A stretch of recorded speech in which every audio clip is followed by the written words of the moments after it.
Todo escucha. Buenas tardes para todos. Muchas gracias. Bueno, ¿cómo andan? Buenas tardes. Encuentro número 4 del curso. Recién arrancamos, pero bueno, ya tenemos cuatro encuentros. Voy a ir compartiendo, como siempre, alguna imagen. Va a tardar en abrir.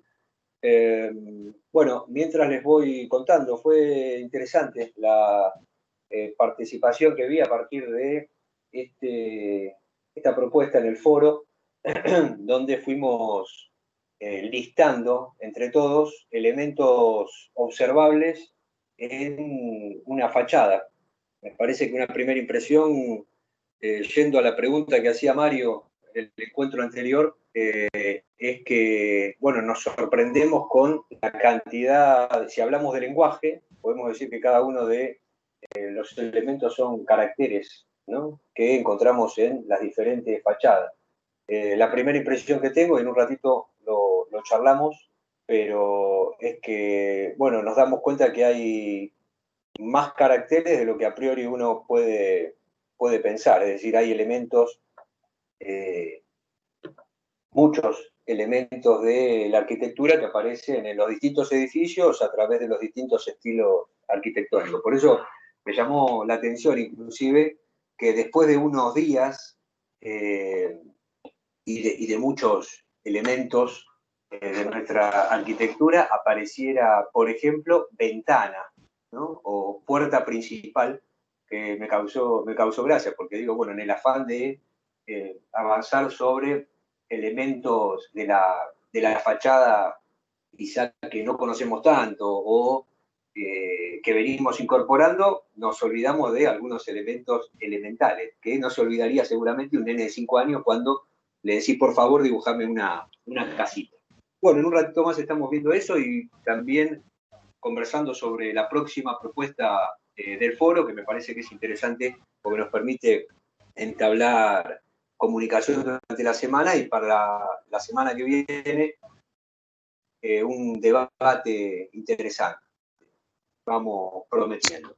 Bueno, así como estuvimos la clase pasada fuertemente apoyados en el academicismo, esta clase va a ser mixta entre academicismo y anti-academicismo. Bueno, abrimos con esta imagen de un edificio ubicado sobre una avenida, Rivadavia al 3200, se encuentra este edificio que cuando uno lo mira de conjunto y pasa medio apurado, a lo mejor pasa casi desapercibido, pero cuando vamos a ciertos detalles llaman realmente la atención. Bueno, nos vamos metiendo en esta clase en algo que ya habíamos prometido, que tiene que ver con las joyas de la arquitectura, entendidas como extravagantes. Bueno, vamos a ver si le sumamos concepto a esto de la extravagancia en las joyas de nuestra arquitectura. Este edificio de Rivadavia al 3200 es un edificio que tiene más de 100 años, es del año 1912, y para ir adelantando algo, Virginio Colombo, un arquitecto italiano que llega a Buenos Aires para 1906, es el autor de esta obra. Esta obra que, por otro lado, muestra a las claras el lenguaje de este arquitecto. Bueno, hoy vamos a hacer un viaje a el 1900, ¿no? Y vamos, quizá por primera vez decididamente en el curso, vamos a viajar por el mundo entero. Para poder interpretar el antiacademicismo porteño, vamos a viajar en un momento a, bueno, el antiacademicismo que se desarrolló en diferentes países europeos. Pero, bueno, quería cerrar el encuentro de la semana pasada, donde ese academicismo de influencia italiana, como habíamos dicho, se veía muy bien representado en este Congreso Nacional. Y recuerdo que al final de la clase nos proponíamos responder, bueno, una joya de la arquitectura, ¿por qué?, ¿no? Como lo hacemos en cada uno de los edificios que vamos observando y que vamos clasificando de esta manera. Bueno, en este caso, el Congreso de la Nación, como dijimos, forma parte de la arquitectura del último tercio de el siglo XIX en la ciudad de Buenos Aires, pero refleja también muy bien la arquitectura de ese último tercio en Italia, ¿no? La arquitectura que se dio dentro del academicismo italiano de aquellos años tiene un exponente bien destacado en este Congreso de la Nación. Por otro lado, podemos decir que este Congreso de la Nación es una joya de nuestra arquitectura porque muestra muy bien el contexto histórico que Buenos Aires muestra a partir de, bueno, los últimos años del siglo XIX. Hay algunos críticos que dijeron, Víctor Meano proyecta el edificio que había que construir. ¿Para qué? Bueno, para sostener en el espacio urbano la idea que Buenos Aires de alguna manera tiene de sí misma, ¿no? Buenos Aires alcanzando el poder que alcanzó por esos años, lo que no conformaba en ese momento, pensaba que pronto lo iba a lograr. Entonces pensemos que una ciudad que hasta muy poquito tiempo antes crecía muy lentamente, bueno, el contexto, ¿sí?, político, el contexto económico fundamentalmente, hizo que Buenos Aires pase a ser el centro más importante de nuestro país y de gran parte de Sudamérica. Convirtiéndose en este puerto importante, Buenos Aires fue la posibilidad de, bueno, tomar las materias primas de La Pampa y llevarlas al mundo entero, y por otro lado fue también la posibilidad de que ingresen todos los productos manufacturados. Bueno, Buenos Aires sabía que iba a seguir creciendo y de alguna manera el Congreso Nacional viene a ser expresión de eso. Bueno, es una joya de nuestra arquitectura porque muestra a las claras ese contexto, y también hay que decir que este carácter institucional que tiene el edificio hace que pongamos el ojo permanentemente. Entonces, decíamos, es un mojón, ¿sí?, como parte de esa clasificación urbana que uno puede hacer, es decir, un mojón urbano, estamos hablando de paisaje cultural en este caso, pero también es un referente a observar, ¿sí?, más allá de la referencia espacial, ¿no? Es una referencia histórica importante. Bueno, hablando de este academicismo que se encargó de desarrollar el eclecticismo historicista a fines del siglo XIX, y hacíamos el encuentro pasado una diferenciación sobre la influencia italiana y luego la influencia francesa. Quiero decirles que en las próximas clases va a haber ejemplos de nuestras joyas de arquitectura, del eclecticismo historicista de influencia francesa. Pero quería entrar en otra clasificación que se da dentro de ese eclecticismo historicista que definimos bien la clase anterior. Bueno, el eclecticismo historicista, dijimos, fue hegemónico desde 1880 y hasta 1930. Inclusive su influencia siguió a partir de bueno, la construcción de proyectos, inclusive en la década del 40 como mínimo, y hasta 1950. El eclecticismo durante todo ese tiempo, a partir de 1880 y hasta 1930, 1940, no fue el mismo y sufrió o pasó por diferentes fases. Esas diferentes fases es interesante porque tienen un orden cronológico, es decir, la fase 1 corresponde a partir de 1880 y para acá, y nos va a costar poner una fecha límite, porque en arquitectura es muy difícil que los capítulos de la historia arquitectónica que uno lee en el libro, en el espacio urbano, tengan efectivamente ese correlato y no se monten, ¿no?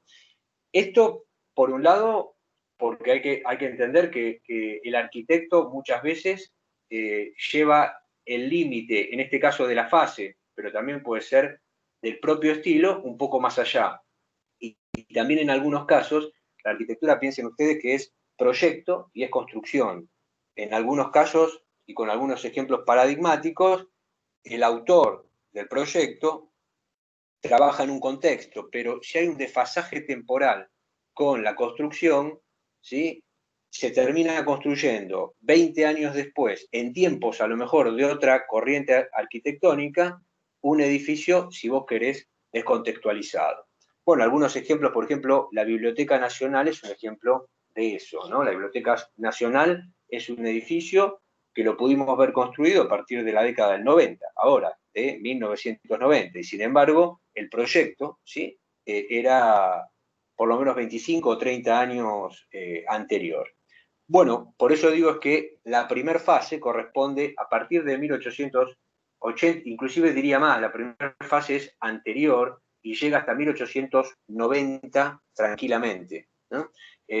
Podemos decir que todo el siglo XIX estuvo atravesado por esta primera fase del eclecticismo historicista, que tenía eh, por principio, ¿sí? Ese respeto riguroso por las reglas canónicas de los estilos históricos. Lo que va a quedar claro también con el estudio de fases, no solamente es esta cronología, sino también este término eclecticismo, que muchas veces se utiliza como sinónimo de mezclado o de fusión. Y el eclecticismo en realidad significa etimológicamente, viene de eclectos, que es elegir.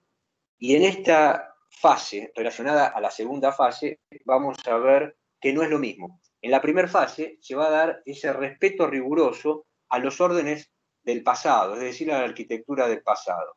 El arquitecto, frente a la toma de decisiones con respecto a lo que el comitente le pide, va a elegir si gótico, si románico, si griego, ¿no? Clásico, y va a definir las formas. Bueno, en este caso tenemos un buen ejemplo, esto es el barrio de Belgrano, la Redonda de Belgrano, la iglesia Inmaculada Concepción, que fíjense ustedes el parecido que tiene con ese panteón de Agripa en Roma. Los separan siglos, ¿sí? Pero en este caso hay un respeto riguroso de aquella influencia y no hay mezcla o fusión con otras influencias de otros momentos históricos de la arquitectura.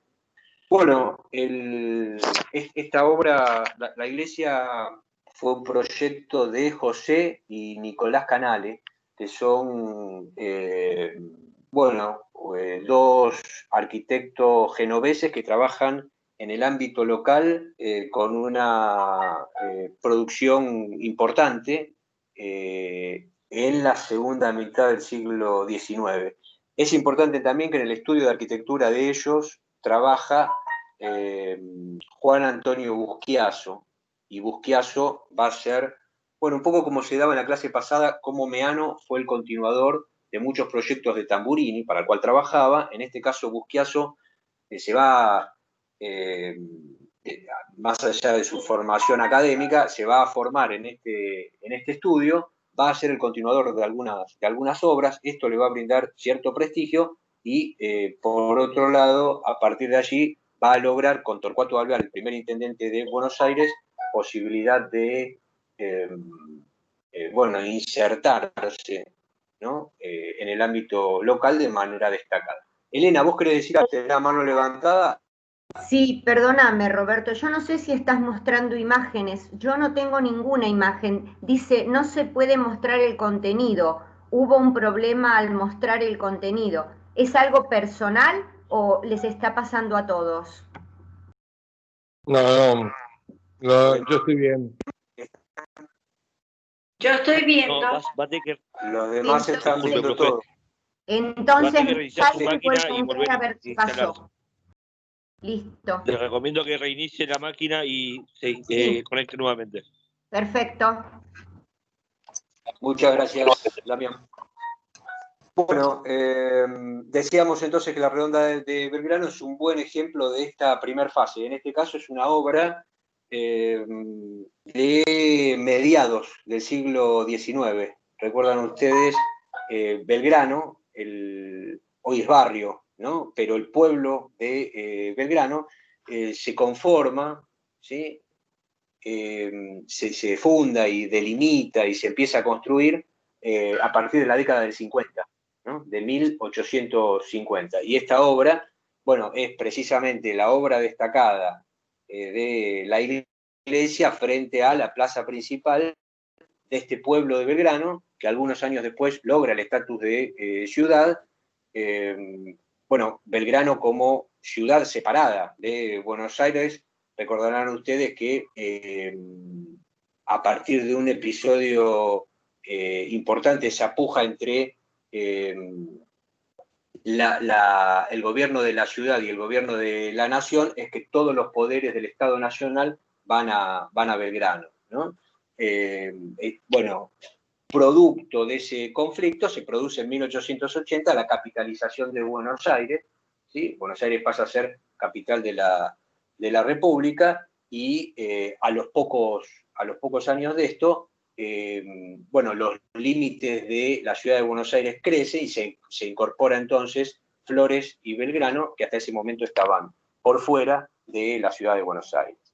Bueno, si pasamos a la segunda fase, ahí terminamos de dilucidar este concepto de que por un lado es elegir y por otro lado es fusionar. En la segunda fase del eclecticismo, que se va a dar fuertemente a partir de 1890 y decididamente a partir de 1900, en las obras en el ámbito local, lo que hace el arquitecto no es ser riguroso, ¿sí?, con respecto a determinado estilo arquitectónico del pasado, sino que bueno, es libre de optar por elementos formales de las distintas corrientes, haciendo su propia combinación. Hay algunos autores que dicen que, bueno, de alguna manera es la pretensión de romper con este historicismo, porque esta fusión, ¿sí?, de elementos de las diferentes corrientes hacen que el eclecticismo sea un estilo en sí mismo, ¿no? Porque vos lográs descontextualizando, ya no siendo riguroso con determinado estilo, sino generando un propio lenguaje a partir de las múltiples lecturas que uno puede hacer de los diferentes elementos de esas corrientes arquitectónicas. Bueno, para eso 4 ejemplos. Uno lo tenemos bien conocido, el de arriba a la izquierda. Aparecen en el listado de la diapositiva los arquitectos involucrados en las 4 obras. El Congreso de la Nación, de Víctor Meano. Después tenemos, por otro lado, la aduana, arriba a la derecha. La aduana es una obra de 1910 de los arquitectos Lanús y Jari, Eduardo Lanús y Pablo Jari. Luego tenemos abajo a la izquierda otro eclecticismo de esta segunda fase, que es el Palacio de Justicia.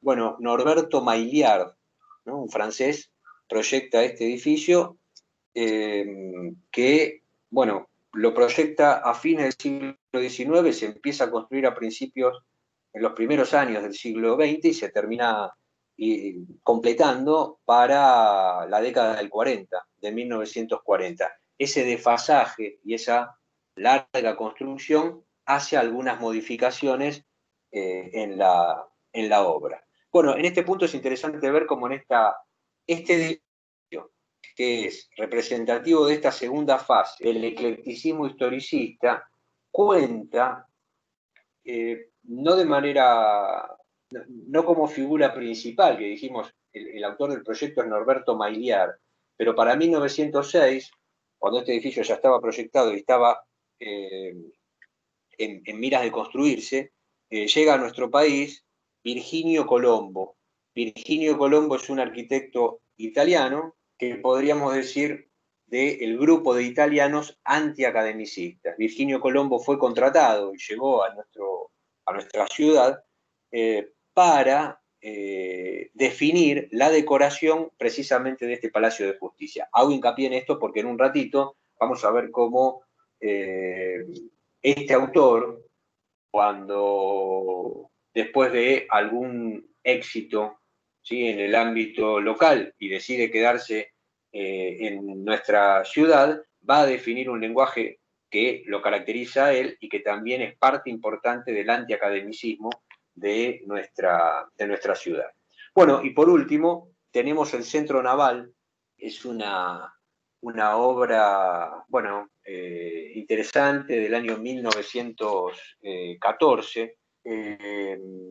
Los arquitectos son Dunant y Maliet. Con esos dos completamos este listado de arquitectos de estas 4 obras. Bueno, es un edificio fastuoso. Esta segunda fase estuvo caracterizada, ¿no?, por la monumentalidad, en parte, la búsqueda de la elegancia, la fastuosidad a partir de obras destacadas. En este último caso, es la posibilidad de brindar un club, ¿no?, destacado en un lugar importante de la ciudad, y se elige 2 arquitectos que saben manejar este eclecticismo, que sí, en este caso, en esta segunda fase, sabe fusionar las distintas corrientes de la arquitectura.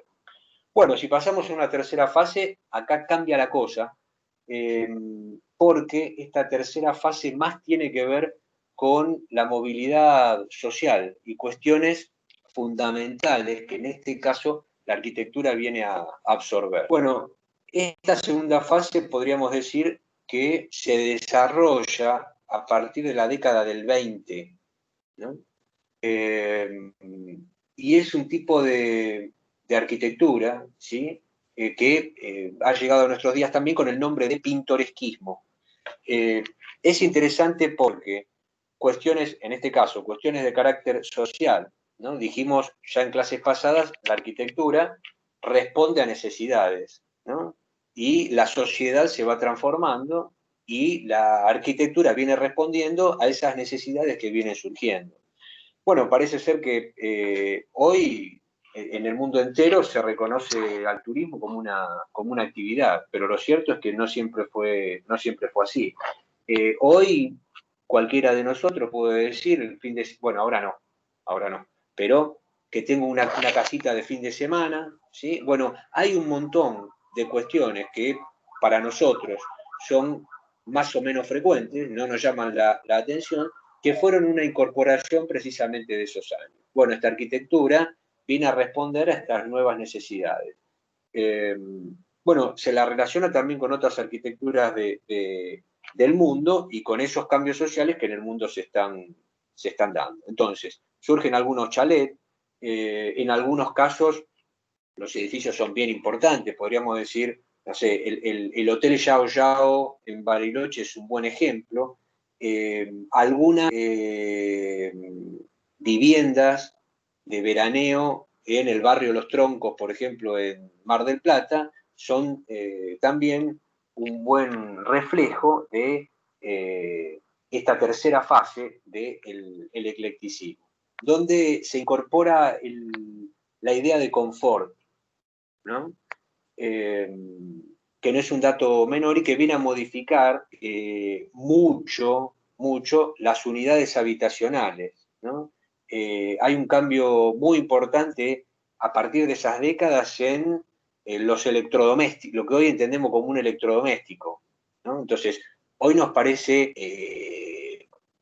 común, ¿sí?, que uno si va a comprar o va a alquilar, ¿no?, hay un espacio para el lavarropas, hay un espacio, bueno, pero pensemos que poquitos años antes, ¿sí?, la gente tenía gente de servicio que se encargaba de esas cuestiones. Por otro lado, los lotes eran bastante más grandes y no había una necesidad de disponer de estos espacios.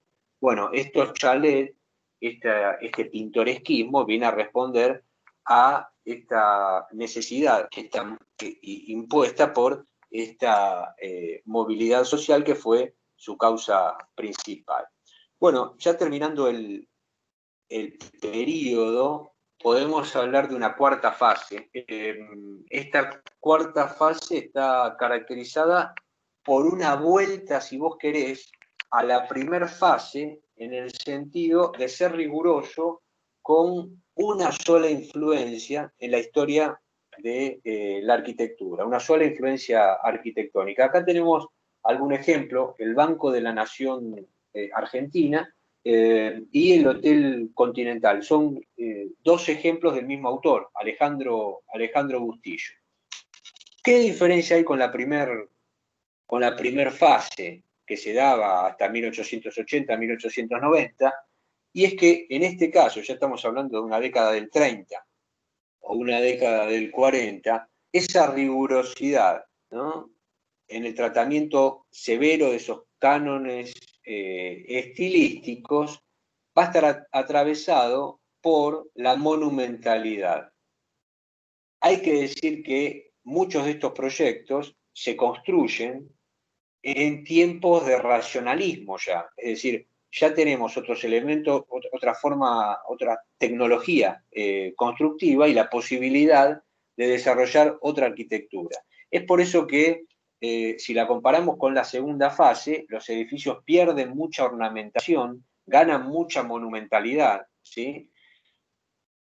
Y mucho más si estamos hablando de edificios como estos que están ubicados en el centro de una ciudad importante como la ciudad de Buenos Aires. En el año, estos edificios son del 30 a 40, ¿no? Pensemos que el Hotel Continental se ubica sobre la Diagonal Norte, que es una arteria que se abre para 1931, y el Banco Nación es un edificio que se construye para 1944. Bueno, ya hay otra vez tenemos un buen ejemplo. Cuando vos estudiás racionalismo, ¿sí? Se escucha cortado. Se está cortando, Robert. En el mundo, como puntapié, ¿no se escucha cortado? Sí. Ahí te Bueno, congelaste. Vamos a tratar de solucionarlo. Decía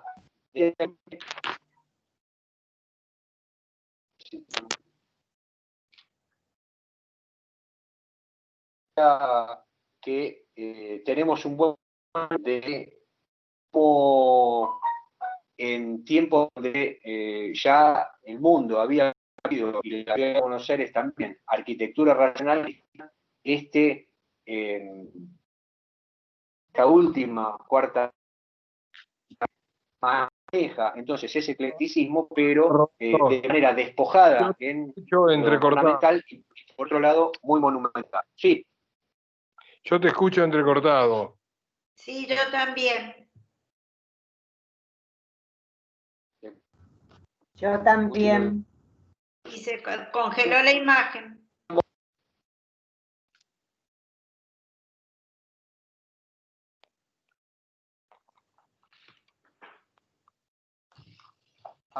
Estamos solucionándolo, ¿no?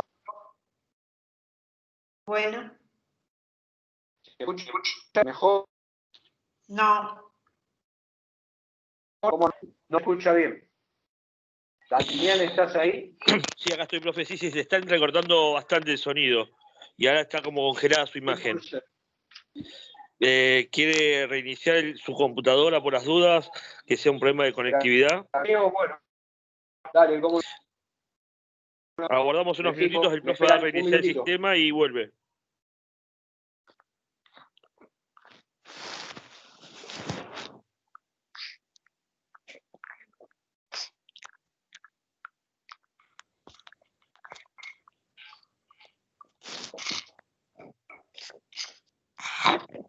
Traten de apagar las cámaras y los micrófonos para ver que haya mejor señal.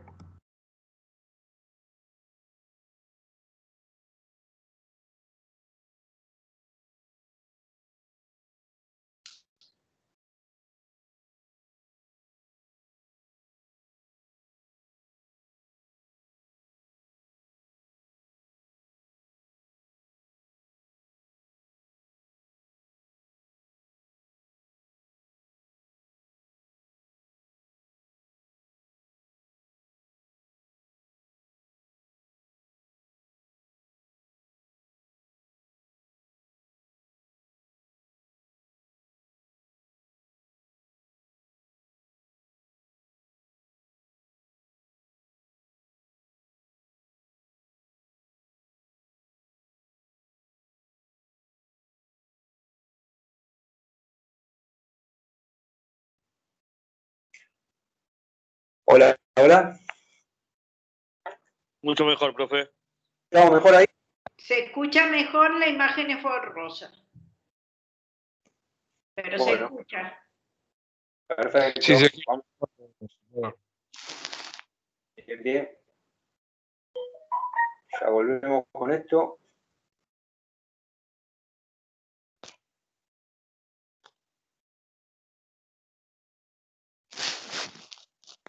Verte bien, no es borrosa la imagen. No es borracha, estamos bien. Bueno, ya vamos Ahora a sí. compartir de nuevo. Perfecto. Ya volvemos con la imagen. Como recuerdo, No, disculpe, no veo la nada. cuarta. Ya no veo nada ¿Cómo ahora. dicen? Perdí la imagen. A ver. Vamos a ver Yo ahora también no tengo imagen, ¿eh? Tengo sonido, pero no imagen. No, yo tampoco. Sale un cartel que dice uso compartido de la pizarra y todo negro. Sí, es igual. no se grabará la pizarra. La compatibilidad para poder grabar la pizarra está disponible muy pronto. Eso están leyendo. Ahora sí. Ahora apareció la imagen del edificio de Rivadavia. Sí, la primera foto. Ahora apareciste vos Sí. y Rivadavia, Roberto. Bueno, Disculpe, profe, lo voy a interrumpir un segundo. Les voy a pedir a los alumnos si pueden apagar las cámaras y los micrófonos. Una vez que el docente le otorgue la palabra, sí pueden prender las cámaras y los micrófonos. Mientras tanto, para no saturar la red, mantengamos todo apagado. Así lo podemos escuchar bien y verlo bien al profe. Muchas gracias. Todo suyo, profe. dale, gracias.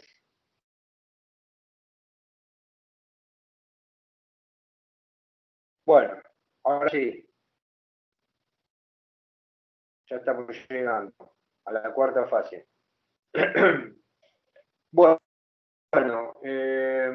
redondeando con esta cuarta fase, se da entonces, es una especie de eclecticismo historicista tardío. Es interesante ver cómo ese despojo de la ornamentación lo acerca al racionalismo, de alguna manera, y desarrolla la monumentalidad. Bueno, se simplifican las formas, como se puede ver en la sede central, la casa matriz del Banco Nación. Sí, la monumentalidad lleva a que se pierda de alguna manera la escala humana, ¿no? Esas ventanas parece que fueran la posibilidad de relación interior-exterior que deben ser abiertas por un gigante, lo mismo que esas puertas, ¿no? Llevas la escala del hombre a ese edificio, tendríamos que medir 5 metros de altura si lo comparas con seguramente los departamentos en los cuales hoy vivimos. Bueno, creo que así llegamos a un montón de elementos que fuimos listando durante la semana entre todos. Bueno, creo que hay como 40. Yo, como subo el PowerPoint más temprano, habría que sumar guirnalda, modillones, marquesina a esta lista que estamos observando en este momento. Bueno, salvo dos, cariátide y pilastra, que yo detecté que como repetidas, las demás no repetimos absolutamente nada. Y hay que decir que me llamó la atención esto, que les decía yo hace un rato, hay algunos elementos que después de mucho listar parecen obvios, ¿no? Entonces, yo por ahí, mi tercer elemento fue balcón, que uno dice, cuando mira la fachada de un edificio, la verdad que es bastante frecuente, no digo nada raro. Bueno, en algunos casos avanzaron en cuestiones interesantes que también permiten agrandar mucho el listado. Es decir, cuando ustedes dicen arco ojival, me da para pensar si no todos los arcos son ojivales, debe haber por lo menos alguno más. Bueno, hay muchos otros tipos de arco. Bueno, más allá de que con esto, digamos, si están leyendo cada uno de estos elementos y no se acuerdan a qué se refiere, podemos ir directamente al foro y vamos a tener que un compañero dio la definición. Pero más allá de eso, el jueguito tiende a que pensemos de alguna manera que cada uno de estos elementos viene a ser parte de un conjunto llamado obra arquitectónica, o en este caso fachada, que, bueno, es portadora de mensajes, ¿no? Y en algunos casos es portadora también del lenguaje de los diferentes arquitectos, ¿no? Bueno, así como hasta recién vimos, poniendo el ojo en el Congreso de la Nación, en ese eclecticismo historicista, y fuimos definiendo 4 fases de esta hegemonía que el eclecticismo tuvo durante por lo menos 50 años, de 1880 a 1930, nos vamos a meter ahora en una corriente arquitectónica que se dio precisamente en ese momento, es decir, dentro de ese lapso de tiempo, duró mucho menos, empezó más tarde y terminó antes que el eclecticismo historicista, pero fue bien significativo. Bueno, esta imagen corresponde al mismo edificio que veíamos inicialmente. Sí, la firma Rossi, de una firma que existió desde principios de siglo, fundada en 1904, que comercializaban calzado femenino, decide levantar este edificio y contrata a Virginio Colombo. Virginio Colombo es este arquitecto italiano que hablábamos hace un rato, que vino para 1906 poder decorar el Palacio de Justicia, que después, en el ámbito local, para 1910, va a tener la posibilidad de trabajar en lo que tuvo que ver con las arquitecturas del festejo por el centenario. No es un dato menor, porque el antiacademicismo, dentro del cual vamos a englobar un montón de corrientes arquitectónicas, pero que muchas veces se lo sintetiza con el nombre de Art Nouveau, y que hoy vamos a desmenuzar un tanto, es una corriente que se da, bueno, en el ámbito local a partir del 1900, y que llega, ¿sí?, su influencia y sus obras a construirse hasta entrada la década del 20, ¿no? 1920 y algo. Bueno, decía yo recién que para 1910 esos festejos del centenario son interesantes desde el punto de vista que esta es una arquitectura que viene a competir con una arquitectura sólida, la del academicismo en Buenos Aires, precisamente en esos años, como decíamos recién, desde fin del siglo XIX y gran parte del siglo XX, esa arquitectura fue capaz de mostrar elegancia, sobriedad, monumentalidad, ¿sí?, en algunos casos abundancia, ¿no?, que fueron características de ese periodo histórico. Bueno, en este caso irrumpe esta corriente arquitectónica, y decía yo hoy que nos vamos a meter a través de algunos edificios en esas joyas de la arquitectura que están relacionadas a lo extravagante.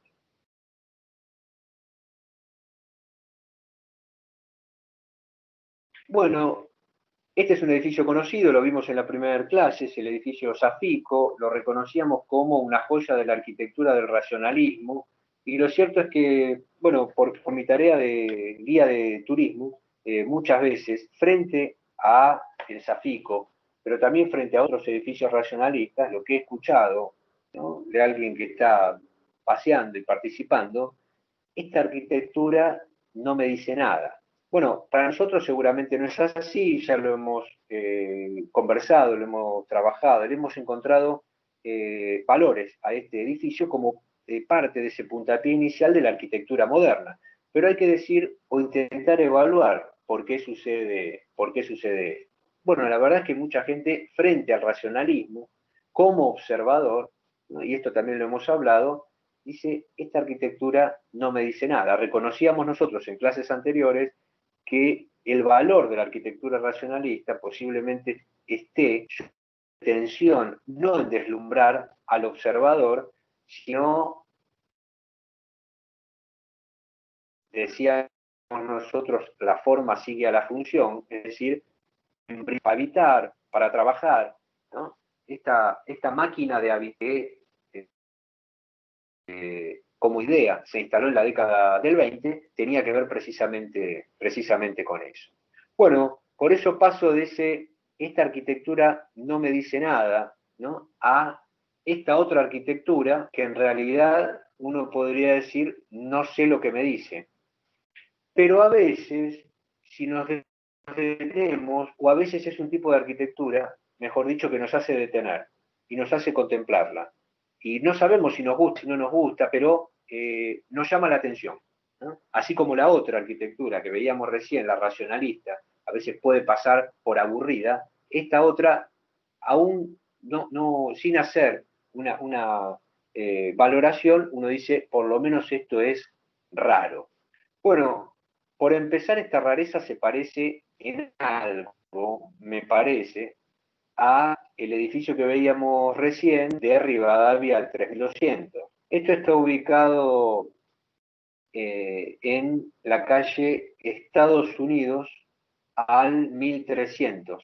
Y en este caso el comitente fue a principios del siglo XX la familia Podestá, que le pide a Virginio Colombo, y de ahí el parecido, ¿sí?, a través de este lenguaje arquitectónico con el otro edificio. Bueno, este arquitecto trabaja entonces para la familia Podestá, que pone una farmacia en planta baja y después desarrolla este edificio. Fíjense que, bueno, por un lado es raro, y cuando uno empieza a preguntarse por qué uno lo entiende así, una primera respuesta es que el edificio tiene diferentes texturas, ¿no?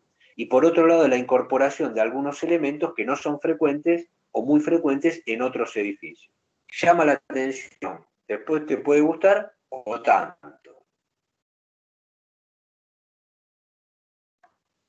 Bueno, vamos a contraponer estos dos conceptos de academicismo y antiacademicismo. Prestemos atención, porque me parece que la consigna para el foro que se abre a partir de esta clase va a tener que ver con el debate a partir de academicismo o antiacademicismo. Bueno, ese academicismo que fue eclecticista e historicista durante el siglo XIX y entrado el siglo XX, tuvo una corriente que le hizo una fuerza importante llamada antiacademicismo. Bueno, el antiacademicismo se propuso ir en contra del academicismo. Por eso es que el edificio no va a tener claras referencias a esos órdenes clásicos de la arquitectura, sino que lo que va a desarrollar es algo que precisamente no tenga que ver con eso. Este punto es importante porque cuando el principio, ¿sí?, es ir en contra de algo, es mucho más fácil que el producto, ¿sí?, llegue a ser extravagante y llegue a ser diferente a otros productos, ¿sí?, del mismo antiacademicismo. Espero haber sido claro, pero insisto con esto. Cuando lo más importante o lo que vos te propones es ir en contra de esa arquitectura, cosa que no es poco, porque fíjense que durante el siglo XIX todos los neos, ¿sí?, tienen un aporte o un apoyo, ¿sí?, muy importante de toda la historia de la arquitectura. Entonces, de alguna manera, este antiacademicismo pretende responder de una manera diferente a las necesidades arquitectónicas que se dan a fines del siglo XIX. El antiacademicismo está relacionado en el mundo entero por una idea de progreso indiscriminado, ¿no? Es decir, hay un progreso, una alegría, hay una confianza en el futuro, ¿sí?, que el mundo muestra en ese momento, que se traduce a no dependencia o de cierta manera se traduce esa no dependencia con las arquitecturas del pasado. En este caso estamos viendo dos ejemplos de Buenos Aires, uno lo conocemos mucho, es el Congreso de la Nación, y el antiacademicismo que elegí para contraponerlo es el Hospital Español. Fíjense que el Hospital Español, esa imagen, no tiene columnas, no tiene capiteles, no tiene frontis, no tiene modillones, no tiene ménsulas, no tiene muchos de aquellos elementos que nosotros fuimos listando y que corresponden a las diferentes corrientes de la arquitectura. Pero si se fijan en detalle, tiene color. Me van a decir que hay un parecido, los dos tienen cúpula, pero fíjense cómo la cúpula de la izquierda del Congreso muestra esa cúpula completa, como dijimos, con un tambor, una cúpula propiamente dicha, un cupulín, que recuerdan tenía quimeras, ¿no? Estas figuras zoomorfas, y una aguja, ¿no? un remate.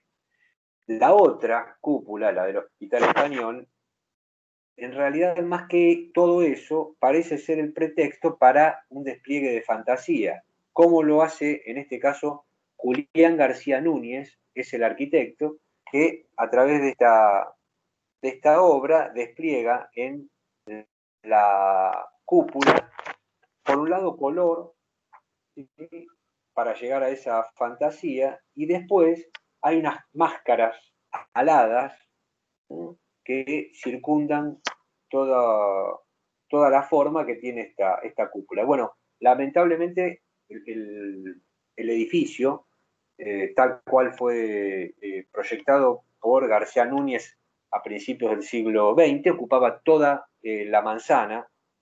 Esto es ahí en Belgrano, al 3100, debe ser, más o menos. Muy cerquita, a 2 cuadras de Jujuy.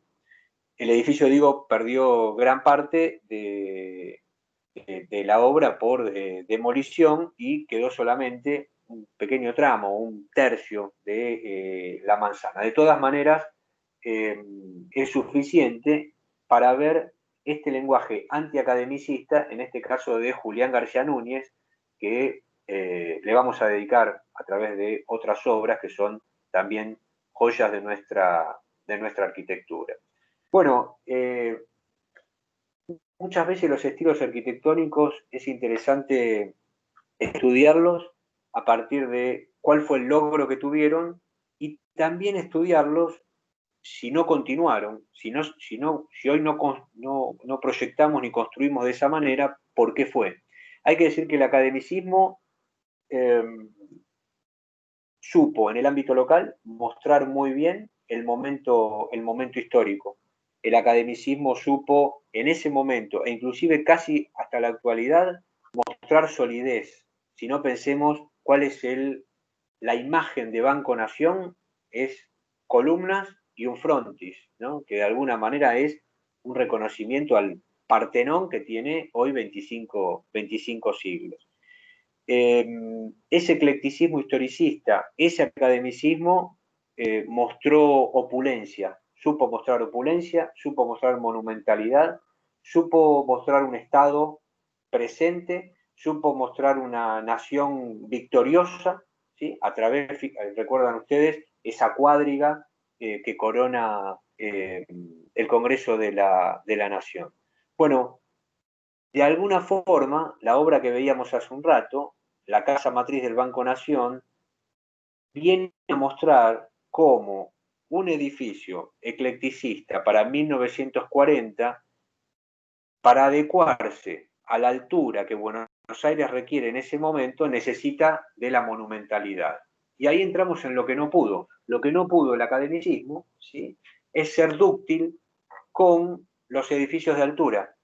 Y claro, la tecnología había cambiado, decíamos la clase pasada, el hormigón armado, el ascensor, ¿sí?, surgieron en un momento donde la estética neoclásica, ¿sí?, clásica ya tenía 20 siglos. Lo que permite esa nueva tecnología no se puede resolver con la vieja estética. Para poner un ejemplo, y pasar a la arquitectura de influencia francesa por un minuto, los techos de mansarda ¿sí? Se crearon para hacer el remate de un edificio importante, fastuoso, monumental, si vos querés, pero de 3, 4 plantas, ¿no? No el remate de un piso, de un edificio, perdón, de 30 plantas.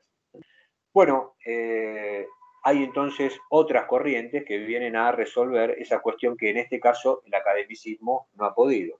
Bueno, es interesante porque el antiacademicismo, para ir de uno al otro, sí viene a mostrar que hay una manera diferente de hacer arquitectura sin tener esa dependencia con la historia, ¿no? Que se puede resolver, que es algo que también se le puede criticar de muy superficial, si vos querés, al antiacademicismo con respecto a esta idea. Pero hoy lo hacemos con el diario del lunes, es decir, porque sabemos que el racionalismo sí lo logró, pero el antiacademicismo sí fue la posibilidad de mover esa idea, ¿no? Y si bien no romper con esa hegemonía que el academicismo tuvo, por lo menos hasta 1930 en el ámbito local, sí mostrar que se podía hacer arquitectura de un modo diferente.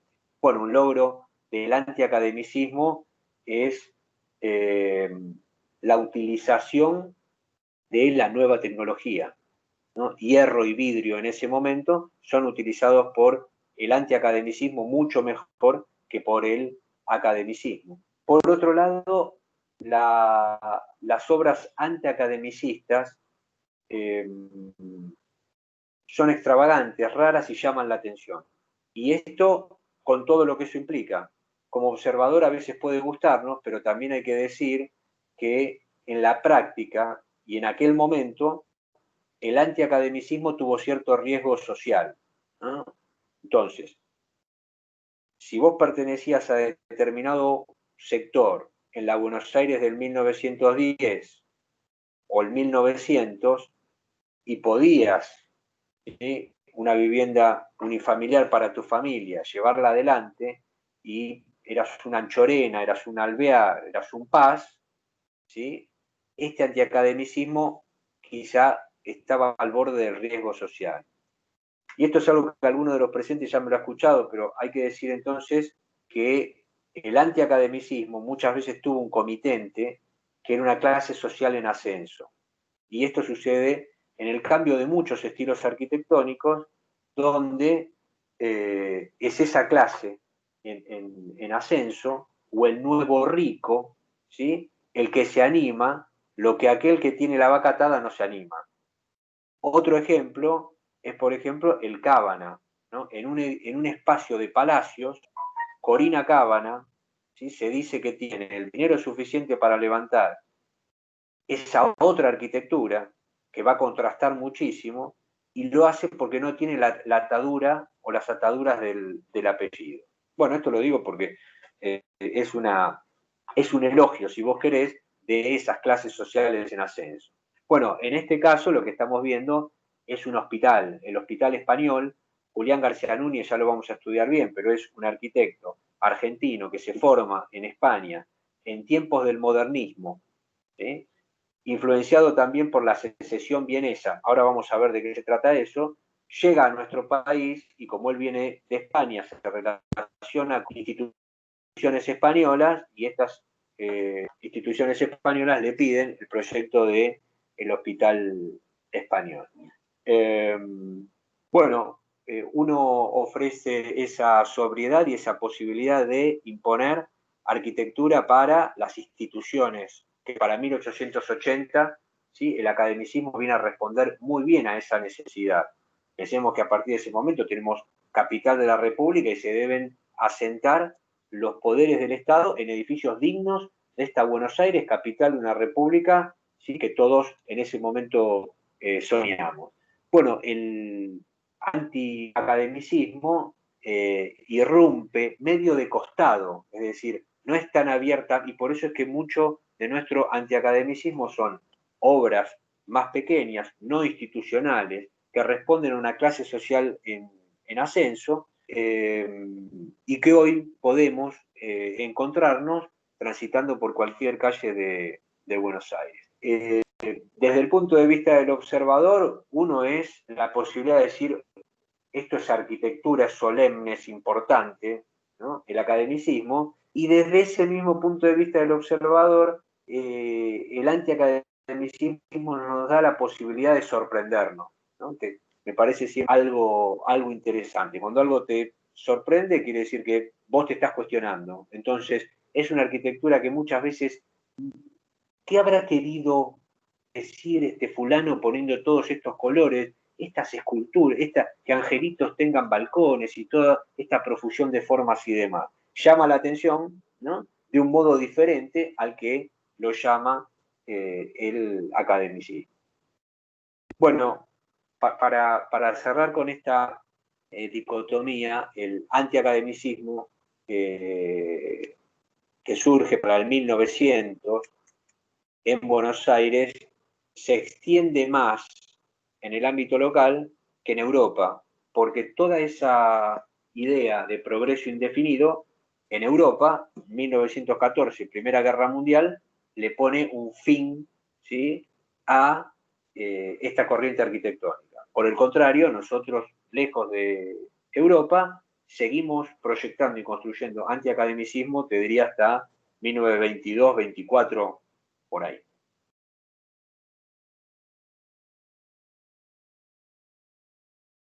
Bueno, recién nos preguntábamos cuál es la razón de ser del estilo arquitectónico y qué es lo que no pudo. Lo que no pudo el academicismo es manejar bien la altura. Y lo que no pudo el antiacademicismo es pagar los gastos, por decirlo de alguna manera. Si reconocemos que el antiacademicismo es caprichoso y extravagante, no admite la producción en serie, ¿no? Porque entonces no sería caprichoso, si vos haces todos los edificios iguales. Esa producción artesanal, en entrada de la década del 20, se puso muy cara, y entonces fue una de las causas de que vaya declinando, ¿no? Y por otro lado va a surgir, que ya lo vamos a estudiar en otras clases, el Art Deco, cuyo mérito es manejar muy bien el tema de la altura. Y entonces ahí, digamos que se decreta, por decirlo de alguna manera, la muerte del Art Nouveau o el antiacademicismo en el ámbito local. Bueno, hablábamos recién de arquitectura y extravagancia.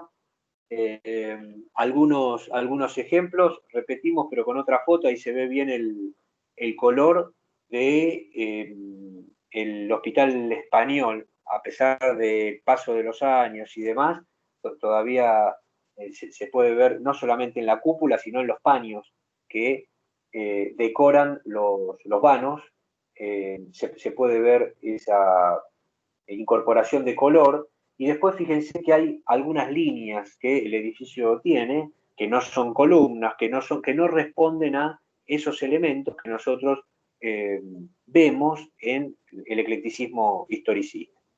A la derecha arriba podemos ver una imagen de un edificio que queda en Rivadavia 2031, Rivadavia al 2000, entre Congreso y 11, y es la Casa de los Lirios.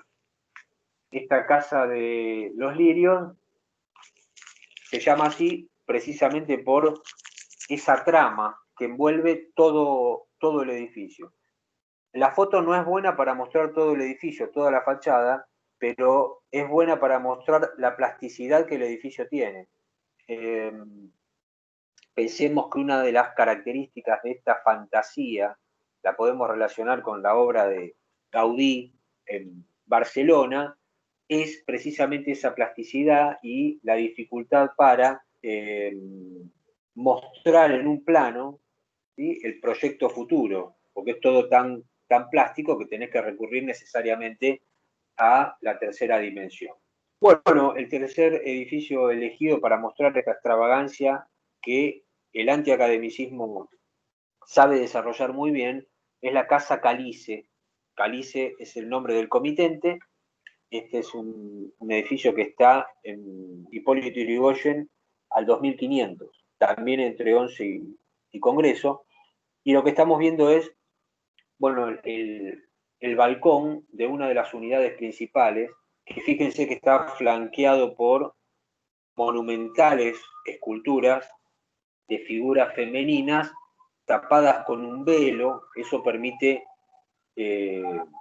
trabajar mucho la línea cóncava y convexa, o lo que se llama en el Art Nouveau el golpe de látigo o línea sinuosa. Fíjese también cómo hay diferentes paños y que están unidos de manera irregular, inclusive hay algunos niños sosteniendo los balcones que pasan, ¿sí?, de una textura a la otra textura. Bueno, si lo observamos en detalle, hay una profusión de elementos, un trabajo de herrería, el capricho aparece en diferentes materiales, en esta extravagancia que desarrolla el antiacademicismo, en este caso en el ámbito local. Bueno, son 3 obras que están a 10-12 cuadras. En 10-12 cuadras podés recorrerlas todas.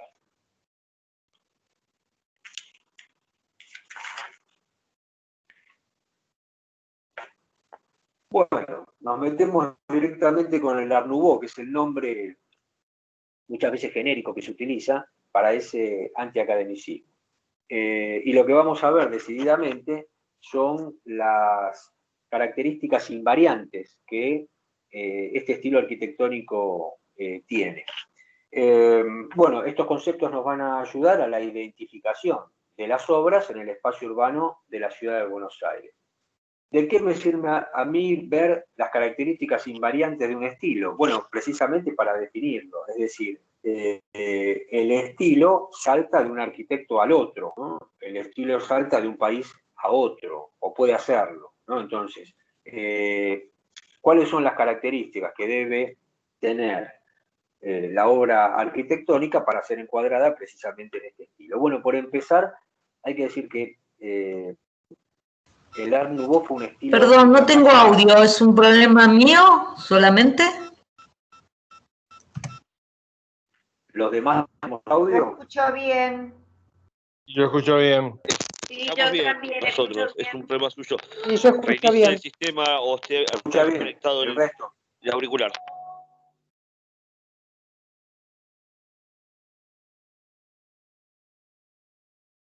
Bien. Bueno, ahí Mabel lo está solucionando. Sí se escucha, dice Sergio. Bien. Decíamos que estas características invariantes, Mirta escucha mal también. A ver, Mirta, si se corrige. Decíamos que estas características invariantes nos permiten hablar precisamente de estilo. Lo primero que decíamos es un estilo internacional. El eclecticismo en parte lo fue, ¿no? Vamos por la diapositiva número 13 para Mabel. Bien, Mirta, ¿ya escuchas bien? Tal vez sea yo, pone Mirta, dale, fíjate si salís y volvés a entrar. Bueno, como primera medida, un estilo internacional, es decir, a diferencia de la arquitectura clásica que se dio en Atenas en el siglo V a.C., o el románico, o el gótico, ¿no?, y demás, más allá de que el eclecticismo también, en gran medida, fue un estilo internacional, lo cierto es que cada una de las naciones que generaron neos, ¿sí?, se sintieron herederos de aquella cultura, ¿no? Es diferente con el tema de, es distinto en el caso de el Art Nouveau es un estilo internacional, es decir, que salta de un país a otro país. Como punto número 2, es importante, dentro de estas características invariantes, la liberación frente a las formas del pasado, ¿no? Se libera de las formas del pasado, como punto 1, a través de la aceptación de la tecnología moderna. Decíamos recién el uso del hierro y el vidrio. Hay una definición del gusto, y es que de una forma distinta de entender la relación natural-artificial va a ser la base conceptual del Art Nouveau que le permita hacer frente a una arquitectura hegemónica y que tiene el sustento de años de historia arquitectónica. Bueno, concretamente estoy hablando de un soporte teórico estético, a ver si llamado con H, Loom. Ahí lo, a ver si lo pasé. Eifulum, ¿sí? Es un soporte teórico desarrollado por el Art Nouveau que de alguna manera le permite esa liberación frente a las formas del pasado. Bueno, como punto 3, es importante, y con esto voy cerrando con respecto a estas características invariantes, es importante ver cómo el nuevo gusto incide, ¿sí?, no solamente en el arte de construir, ¿no?, sino en cuestiones diversas. Podemos decir que todos los sectores son atravesados por el Art Nouveau, y eso no pasa con otros estilos arquitectónicos. Digo más claro, la moda, ¿sí?, es decir, el vestido, las artes gráficas, el teatro, el mobiliario, ¿no?, pasó a ser, y como consecuencia también, la arquitectura y el urbanismo. Pero de alguna manera es una corriente que abarca, ¿sí?, mucho más que las otras corrientes arquitectónicas. Bueno, utensilios, ¿sí?, de cocina, lámparas, vestidos de dama, ¿no?, tenían precisamente ese desarrollo y esa estética Art Nouveau con el desarrollo de la línea sinuosa o golpe de látigo. Bueno, esto también es una característica fundamental a la hora de producir la obra arquitectónica. En cuanto a lo morfológico, estas características invariantes son la importancia de la línea, hablábamos recién, por otro lado, la incorporación del hierro, la incorporación de muchos materiales en un mismo edificio. El edificio tiene ladrillo, pero también tiene cerámica, también tiene madera, vidrio, hierro, todo en un mismo edificio. Y por último, de estas características invariantes en el plano morfológico es la incorporación del color, ¿no?, que ayuda también a ese despliegue de fantasía.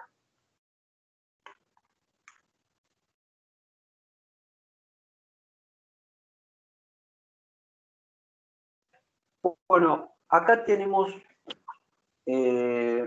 esa línea sinuosa y golpe de látigo al cual hacíamos referencia, permiten muchas veces la identificación del estilo, pero en realidad de una tendencia del estilo. El Art Nouveau va a tener dos tendencias y de esta manera empezamos de alguna forma con las características cambiantes o variantes, las variables, si se me permite, del Art Nouveau. Las dos primeras variables básicas son precisamente esa tendencia orgánica o tendencia geométrica. Y recién hablábamos de una base conceptual, una teoría del gusto. Bueno, la orgánica está explicada a través de esa palabrita que yo puse recién, Einfühlung. ¿Cómo están escuchando? ¿Bien? Bien. Se escucha bien. Perfecto. Sí, bien, bien. Bárbaro, gracias. Decía yo que... De rato se corta. Disculpen, pero se acorta el sonido. Bueno, vamos a tratar de mejorarlo, pero pregunto para ver si es general. Si no, veo que la manera es salir y volver a entrar, pero ahí Mirta está diciendo que se corta un poco. Bueno, vamos a intentar... Se está escuchando bastante bien, profe. Le sugiero a la señora Mirta si puede verificar que su conexión de los cables de auriculares estén bien conectados. Capaz si está un poco suelto se escucha medio mal. A ella la escuchamos mal recién. Capaz es su micrófono, su auricular. Perfecto. Como muy Bueno. lento, no sé. Decíamos sobre estas dos tendencias, ¿no? Por un lado, esta tendencia orgánica tiene el sustento teórico del Eifulum. Este Eifulum se explica a partir de estudios que tienen que ver con la relación objeto-observador, obra-espectador. Bueno, a partir de esos estudios hubo un arquitecto principalmente llamado Henry van de Velde. Forma parte de la arquitectura que surge en Bruselas inicialmente, a fines del siglo XIX, pero que pronto, a través de él, llega a otros países del continente como base conceptual del Art Nouveau. Bueno, pero esos estudios del Eifulum, que de alguna manera lo que hacen Robert, es ¿estás en la diapo 27? 14. Gracias. Diapositiva 14. Vamos ahí, preguntan, vamos a escribir el...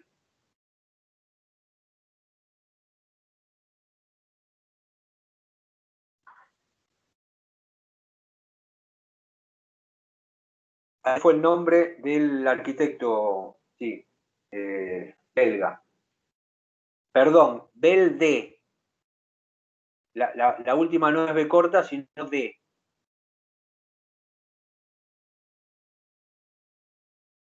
Ahí está.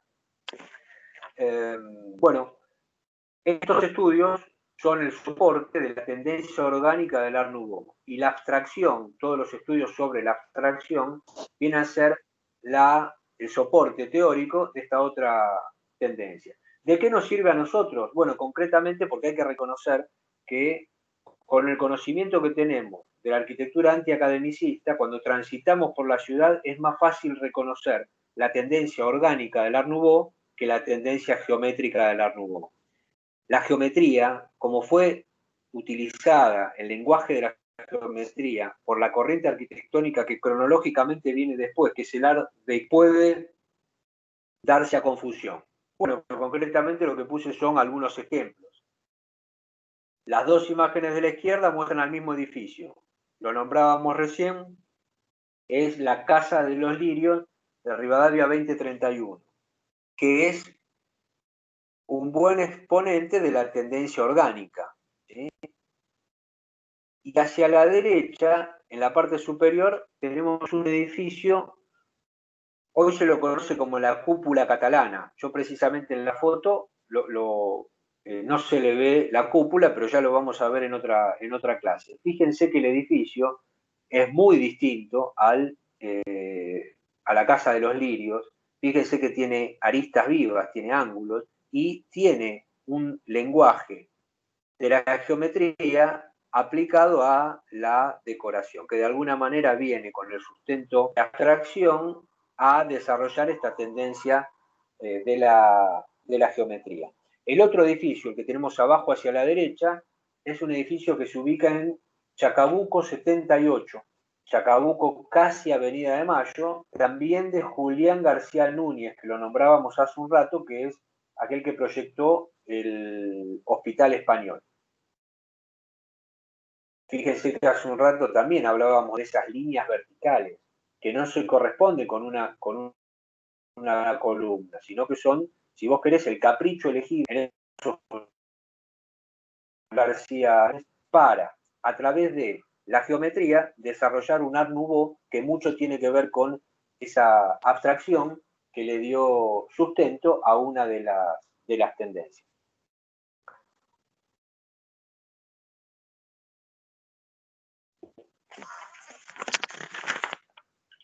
Bueno, nos metemos en las variantes del Art Nouveau. Si les parece, podemos decir que en Bélgica, en Bruselas concretamente, tenemos una de las variantes, o casi el Art Nouveau, a partir del cual las demás variantes deberían compararse. ¿Por qué? Bueno, por un lado porque un proyecto de 1892 de Víctor Horta que la Casa Tassel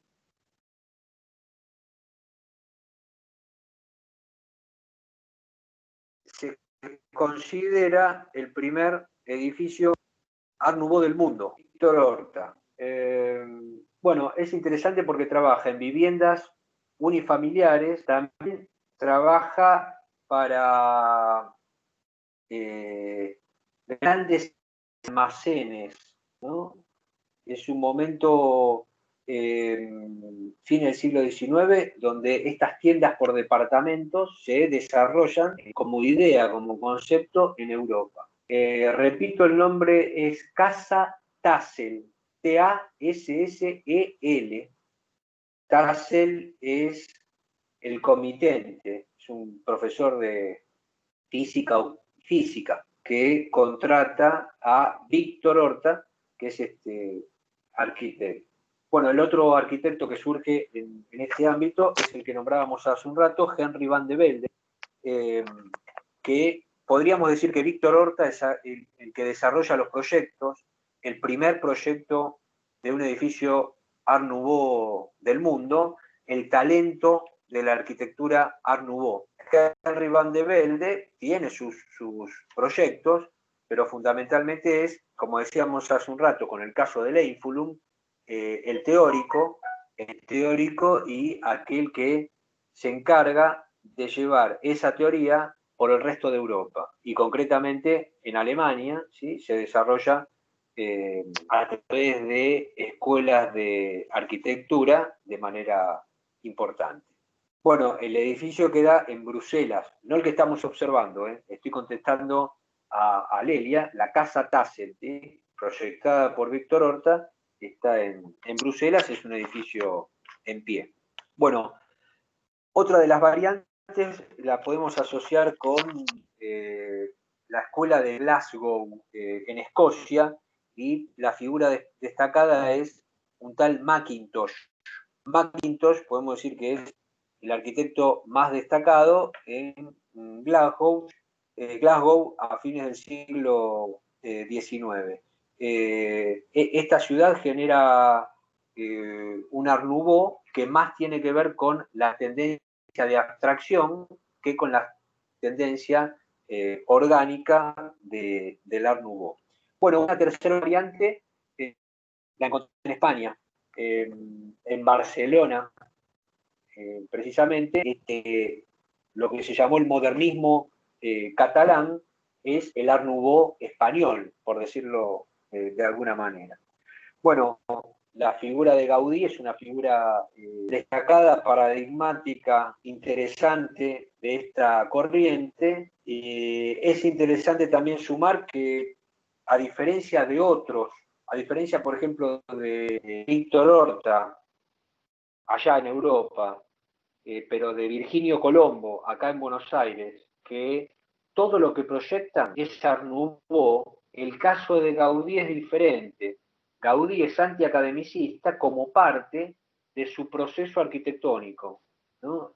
Podemos decir que la irrupción que hace el Art Nouveau o antiacademicismo en la historia de la arquitectura, en Gaudí forma parte de un proceso, ¿sí?, no tan irruptivo, ¿no? Y también eso le da la posibilidad de generar, ¿sí?, avanzando, arquitectura más influyente hacia el futuro, ¿no? Bueno, muchas veces se estudia a Gaudí como un genio descontextualizado y demás, y si bien las obras de él han sido estudiadas, paradigmáticas y demás, hay que relacionarlo también al contexto, y mucho de su arquitectura ha sido influencia de la arquitectura futura.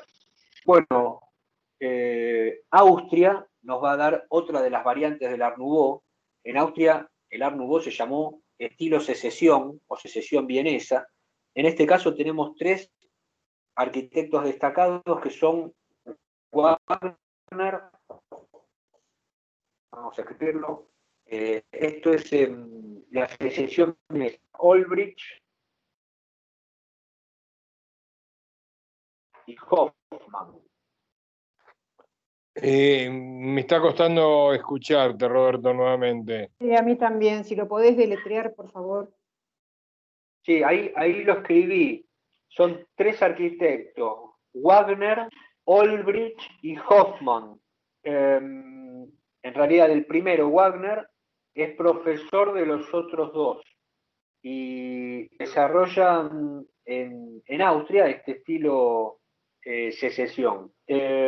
Bueno, es interesante. Julián García Núñez, que lo nombrábamos hace un rato, tiene algunas obras en Buenos Aires donde algunos de la arquitectura han dicho, sacado esto a algunos edificios de la ciudad, concretamente uno que queda en Paso y Viamonte, cuando anden cerca,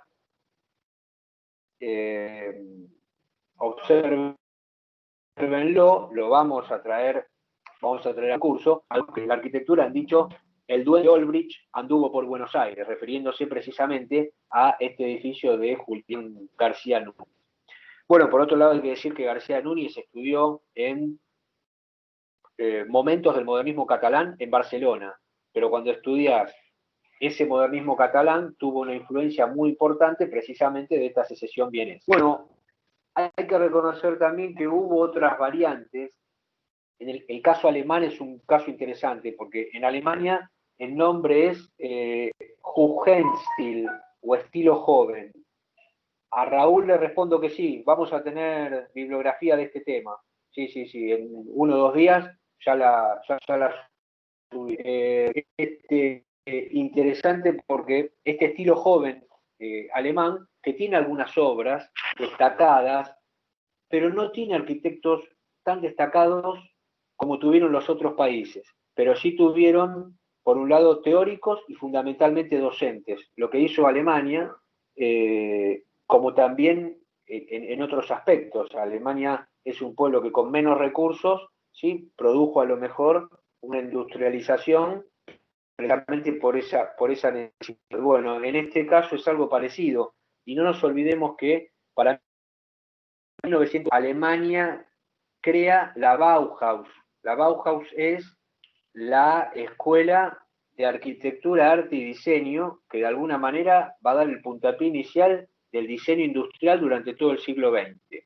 La Bauhaus de 1919 es la fusión de otras escuelas. Una de esas escuelas fue dirigida por el arquitecto belga que nombrábamos recién, Henry van de Velde. Por eso ese estilo joven es bien interesante, porque de alguna manera hace que el concepto Art Nouveau, ¿sí?, a través de los claustros educativos, termine en un proto-racionalismo que es el puntapié inicial de esta arquitectura moderna. Bueno, después tenemos en Francia otra variante, la figura de Guimard. Héctor Guimard es aquel que proyecta las estaciones del subterráneo, que son del 1900. Acá es interesante ver cómo hay una relación siempre de estilo arquitectónico y tipología, ¿sí? ¿Por qué en la República Argentina los cines son Art Deco? ¿Por qué son Art Deco, ¿sí?, y no son academicistas, eclecticistas? ¿Por qué? Bueno, precisamente porque el cine, como esparcimiento, se da en esos años donde el Art Deco, en la década del 20, donde el Art Deco es moda, ¿no? Entonces, precisamente esa tipología. Y esto sucede a lo largo de la historia de la arquitectura. Siempre es más fácil que el nuevo estilo se incorpore a una nueva tipología y no a la que ya tiene un estilo asignado, ¿sí? En los palacios parece ser que son eclecticistas. Los cines son Art Deco. El Art Nouveau, la posibilidad social, con esa innovación, con esa extravagancia, ¿sí?, se suma más fácilmente a determinadas tipologías. Bueno, el subterráneo es nuevo en ese momento, y lo nuevo acepta más fácilmente la nueva arquitectura. Bueno, por último podemos decir que Italia fue otro foco importante de este Art Nouveau, en Italia tuvo dos nombres diferentes. Uno fue Liberty y el otro fue Floreal. Floreal por la utilización de la naturaleza como modelo, porque permitía precisamente esa línea sinuosa o golpe de látigo. Y Liberty, porque el Liberty era una casa londinense de importación de productos japoneses, ¿sí? Y hay una influencia oriental en el Art Nouveau, entendido como algo exótico, ¿sí? Y un modelo a seguir para romper con ese academicismo, para mostrar algo de alguna manera diferente. ¿Se entendió hasta acá las distintas variantes? Sí. ¿Preguntas? Sí, ¿Todo bien? sí, todo bien. Todo bien, Robert. Bueno, nos volvemos a Buenos Aires, pero un poco con Italia también, porque esta es la Casa de los Pavos Reales, recién hacíamos una introducción de ella, la Casa Rossi, entonces Rossi hermanos fueron los comitentes, está ubicada, dijimos, en Rivadavia al 3200, Virginio Colombo es el arquitecto, y es más allá de este edificio raro que decíamos, podemos reconocer algunos puntos que nos ayudan a acercarlo al antiacademicismo.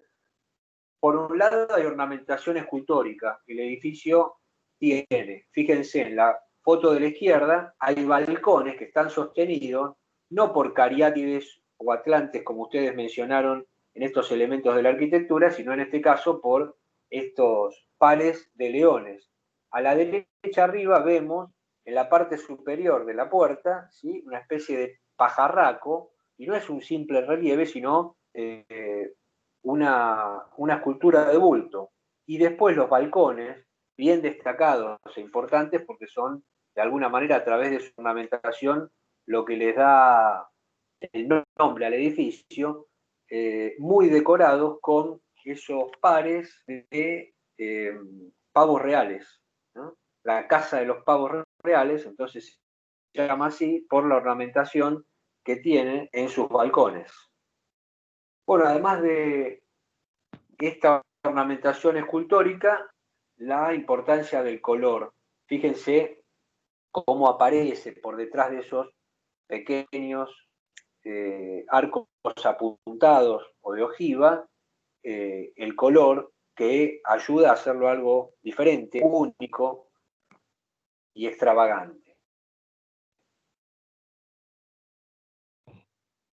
Otra característica que podemos sumar al antiacademicismo es las diferentes texturas, en algunos casos dado por la utilización de los diferentes materiales. Virginio Colombo utiliza, por un lado, ladrillo a la vista, pero por otro lado también una símil piedra que le da una textura rugosa y permite diferenciar paños. Si a eso le sumas la importancia del color y este tratamiento escultórico a través de muchas obras desparramadas por la fachada hace de todo esto un lenguaje único. Podemos decir que Virginio Colombo es de los arquitectos más fáciles de identificar, dado el grado de extravagancia y el propio lenguaje.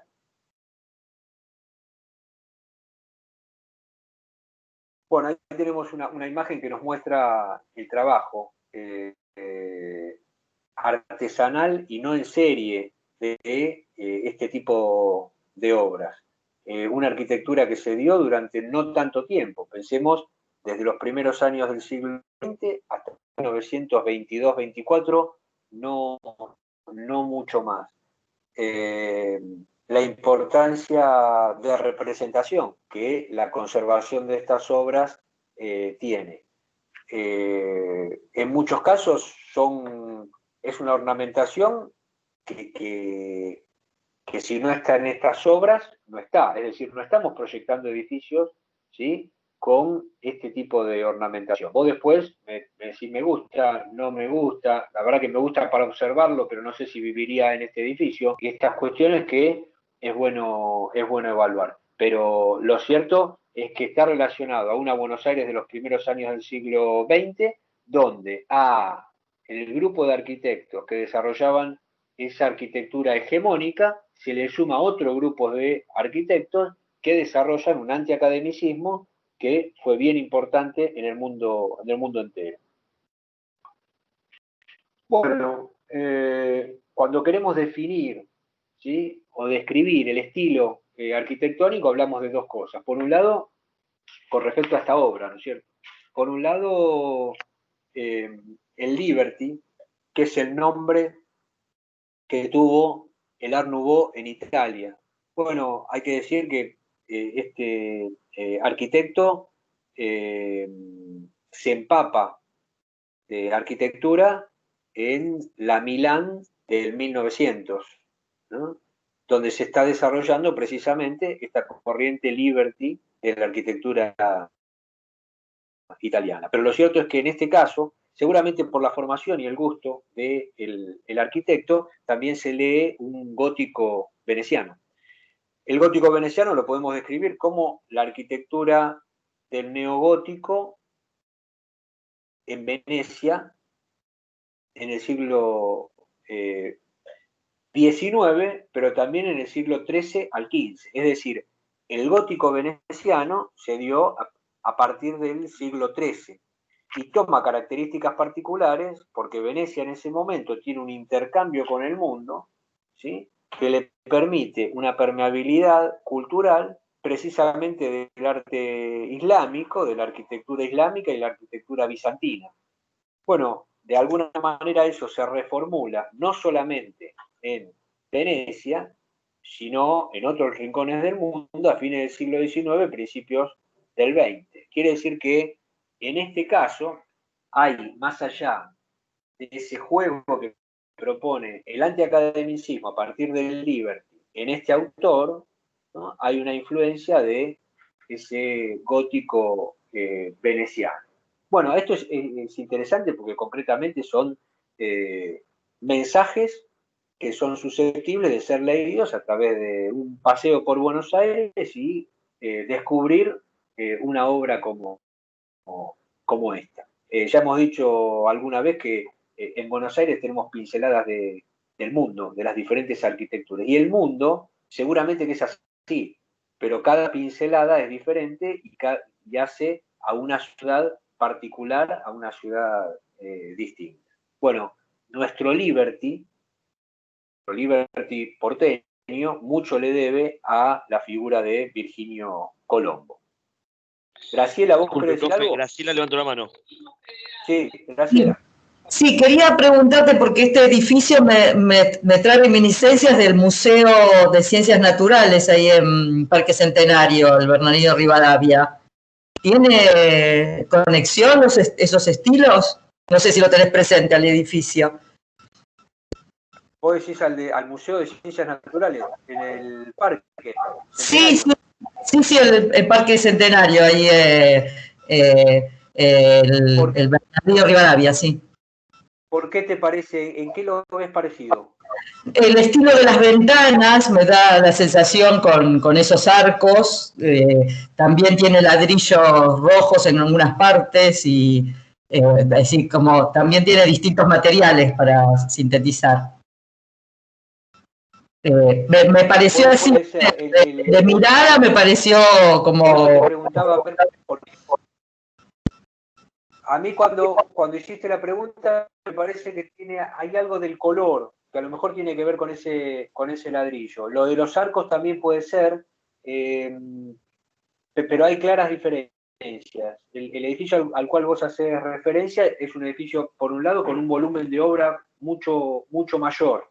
Es cierto que quizá la similitud se dé en esta foto, mucho que cuando vos... De todas maneras hay que decir que este otro edificio que vos nombrás tiene unos paños decorativos, ¿sí?, que también pueden ayudar a acercarlo, pero de todas maneras estamos hablando de esos paños decorativos como parte de una estética art déco que se da algunos años después, que esta corriente Art Nouveau o en este caso Liberty.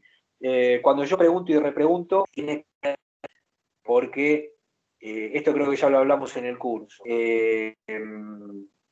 Si a uno le parece que es parecido, ¿sí? Habrá que ver por qué y dónde está, porque a veces no es que esto es Art Deco y esto es Art Nouveau, esto es realismo y esto, ¿no? Eso es en los libros. Entonces, cuando el docente pregunta, el alumno tiene que responder lo que el libro dice. Ahora, en el espacio urbano no es tan así. Y prueba de eso es lo que estamos observando. En el espacio urbano vemos cómo este arquitecto empapado del Liberty también trae esto que ustedes preguntan por ahí, y sí, exactamente, ese estilo veneciano que Sergio pregunta es lo que reforzábamos recién. Entonces, a veces la obra es lo que estamos observando, y después lo otro, ¿sí? Es información, concepto, historia, que nos puede ayudar a interpretar la obra. Pero hay que decir claramente que el edificio es lo que estamos observando, y después puede tener pinceladas de una cosa y de otra cosa. La cosa no está ni todo bien ni todo mal. Por eso me parece interesante, porque a partir de las preguntas o de las similitudes que ustedes encuentran en un edificio o en otro, se puede avanzar en los por qué. Y si uno avanza en los por qué, quiere decir que va interpretando, ¿sí?, los mensajes que la arquitectura es portadora. Bueno, acá tenemos alguna característica. Obviamente la foto corresponde a un detalle. Fíjense el detalle de color que tiene este edificio. Y el gótico veneciano va a tener el desarrollo, por un lado, del arco apuntado o arco ojival, que fíjense es el que está arriba a la derecha, que es igual al que Virginio Colombo reproduce para darle marco al color que impone en la fachada también. Pero también es bueno saber que ese gótico veneciano desarrolla este arco conopial. El arco conopial es una especie de arco apuntado, ¿sí?, pero que tiene una escotadura o un escote, como si fuera el escote de una remera, ¿sí?, en la parte superior o en la parte de la clave. ¿Sí? La clave es la parte máxima del arco, ¿no?, porque se dice que es la pieza clave, pues si fueran piedras que vos tenés que ir encastrando, tenés que poner la pieza clave para que todo quede sostenido y no se desmorone. Bueno, si se fijan bien, acá estamos viendo otro edificio, pero fíjense hacia la derecha, con mucho sol que le está pegando, es la Casa de los Pavos Reales. Quiere decir que al lado de la Casa de los Pavos Reales, en Rivadavia y 24 de noviembre, te podés encontrar, si vas distraído por Buenos Aires, con este otro edificio.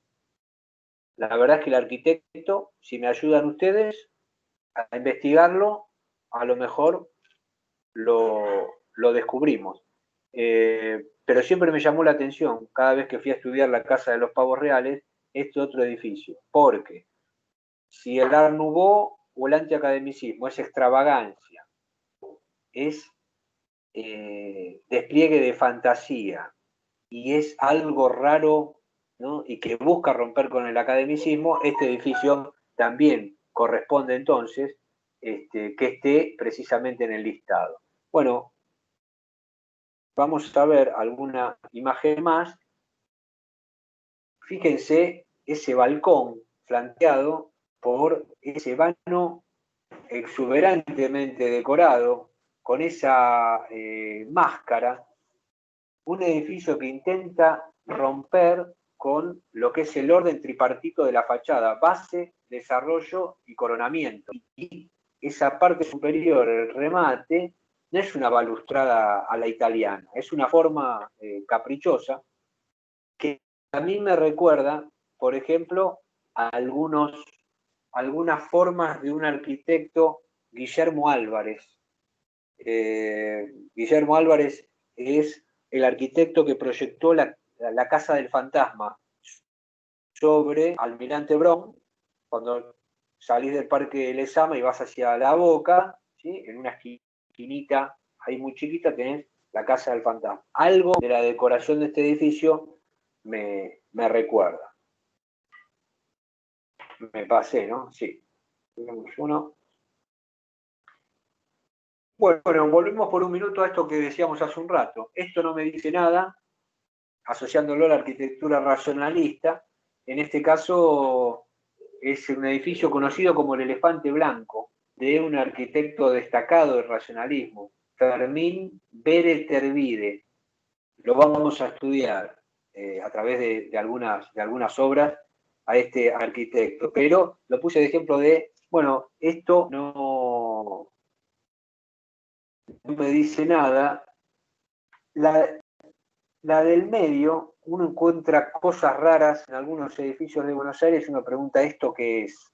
¿No? Y si es raro y uno pregunta ¿esto qué es? Muy posiblemente sea antiacademicismo. Y lo último que puse es esto es arquitectura. Parece ser que con el eclecticismo historicista, con la arquitectura francesa, con París, a pesar de que ha pasado mucho tiempo, reconocemos que es arquitectura. Luciana. No, quería decir ¿Estás ahí, que Lu? que Sí. es el mismo arquitecto, Guillermo Álvarez, el que mencionabas de este edificio. Ahí lo encontré por internet. Bien. Guillermo Álvarez, el de Rivadavia 24. Sí, es este mismo de la que estás mostrando. Sí, en internet aparece que es él. Buenísimo. Bueno, será cuestión, lo está corroborando Luciana. Entonces, genial. Después pasame qué es lo que estás leyendo, porque yo no lo había encontrado. Ok, lo busqué con Google Lens, por eso.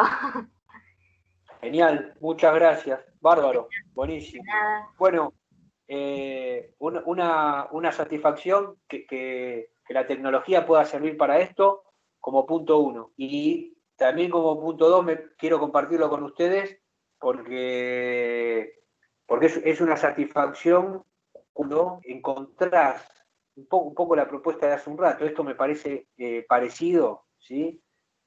Cuando yo, si tengo que poner un ejemplo fuera de la arquitectura, vos seguramente lees y tenés tus escritores preferidos. Entonces, no todos los escritores vos los podés reconocer, pero si vos, ¿sí?, te leíste todo de Borges, yo te leo algo, ¿sí?, y vos me vas a decir no, o me vas a decir sí, ¿sí? Eso seguro que sí. Entonces, parece ser que si vos tenés esa relación con el autor que sea, ¿entendés?, con García Márquez, con el que sea, con la arquitectura pasa lo mismo. Cuando vos descubrís, ¿no?, y llegás a interpretar ese lenguaje del arquitecto, lo podés identificar en cualquier lugar de la ciudad. Hay que decir algo.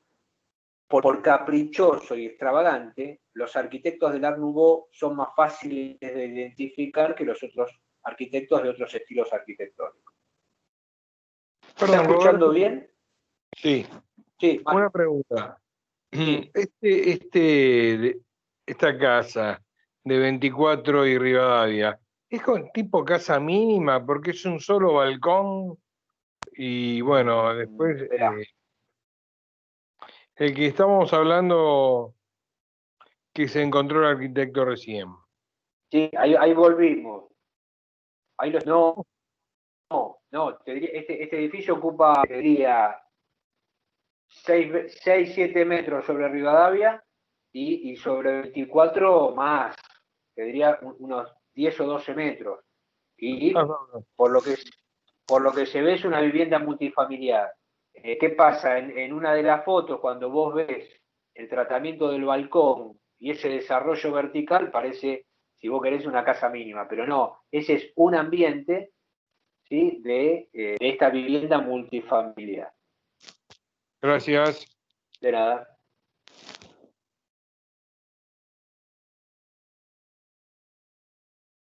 Paso o no pase. Ahí paso. Bueno, cuando nos preguntábamos recién esto qué es, con respecto a la foto que veíamos en el medio, esto es una casa, una vivienda multifamiliar también sobre Caseros, entre Montes de Oca y Tacuarí. Bueno, también tiene un capricho y una extravagancia. Si bien el edificio tiene una base, un desarrollo, un coronamiento, eso es un principio academicista. Fíjense el mármol de la fachada que define un espacio que permite interpretar que el edificio está sobrelevado, en lo que sería una planta noble. Bueno, todo eso, todo ese concepto espacial tiene que ver con el academicismo. Ahora, ¿qué le pasó a este arquitecto? Que sobre los vanos de acceso desarrolla esta forma y se interpreta como un abejorro, ¿no? La casa de abejorros, de caseros, es otra, podríamos decir, de nuestras joyas de la arquitectura.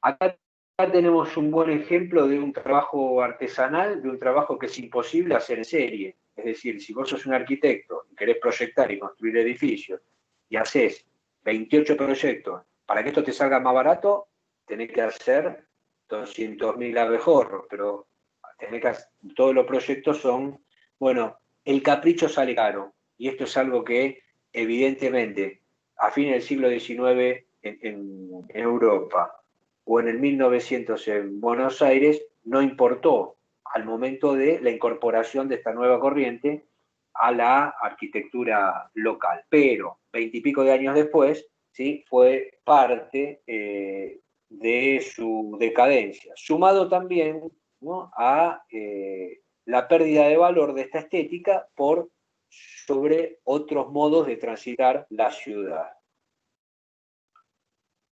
Bueno, en este caso también tenemos otra extravagancia. Esto, fíjense la diferencia con el edificio de al lado. Todavía en esta foto se ve mucho mejor. En la foto a la izquierda. Fíjense que es un edificio con un remate muy extraño. Tiene una máscara, tiene una especie de dos torres. Un edificio de planta baja y primer piso.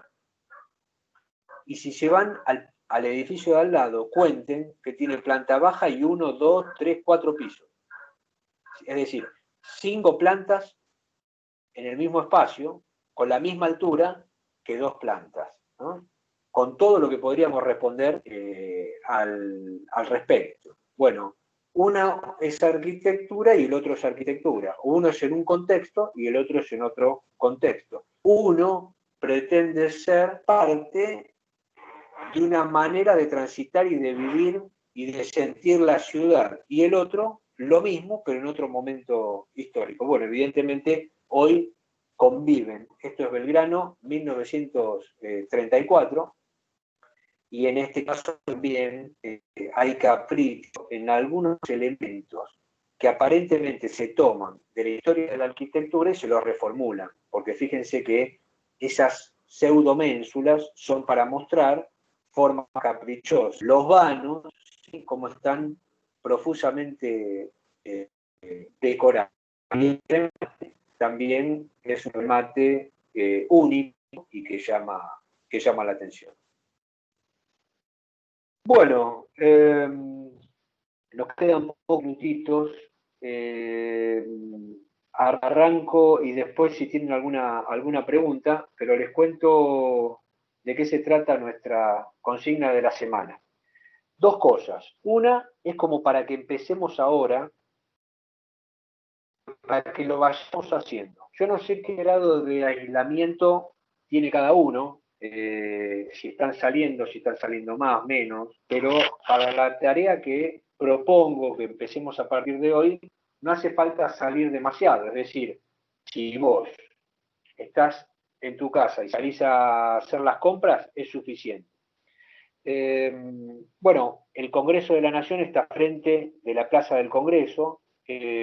Como vimos hoy, alrededor de la Plaza de Mayo hay edificios muy destacados, pero hay que reconocer también que en Buenos Aires tenés una arquitectura asombrosa a la vuelta de tu casa. Seguramente todos nosotros no tenemos a la vuelta de casa un Congreso de la Nación. Tampoco todos nosotros tenemos a la vuelta de casa una casa calice.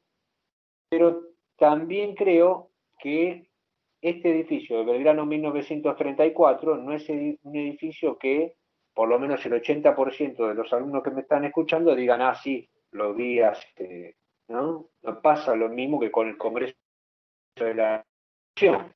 Decíamos que el Congreso de la Nación, por lo que hablábamos hace un rato, reconoce a alguien que nunca es Eugenio. Yo le muestro la foto del Congreso de la Nación y le muestro otro y no se lo hago creer. Pero hay que decir que hay porteños que viviendo a 3 cuadras de Belgrano 1934 nunca repararon en este edificio. Lo que les propongo entonces a partir de hoy es que si van a hacer una compra o si van a salir por algún motivo, como seguramente llevan el celular y seguramente incentivados un poco por el curso y mucho porque ustedes son curiosos desde siempre, si observan algo que les llama la atención, les sacan una foto.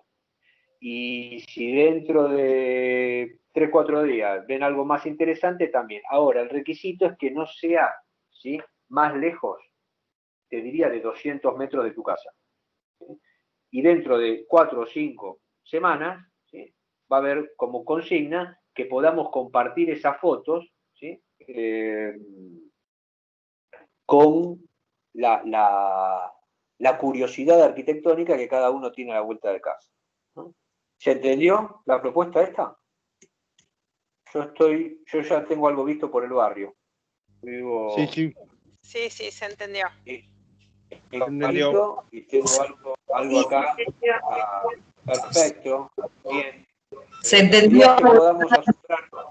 Mi barrio es como más nuevo, ¿viste? Es difícil encontrar edificios así con cierta antigüedad. No importa, a lo mejor encontrás algo, fíjate, sí, igual esto está bueno para ir charlándolo, porque me parece bien. No hace falta que sea una curiosidad histórica, a lo mejor es algo de la arquitectura más nuevo, no hay ningún problema. Otra cosa, y esta sí es para esta semana, y después los dejo preguntar y demás, participar. Bueno, van a ver cuando termine la clase que se abrieron 2 foros para esta semana.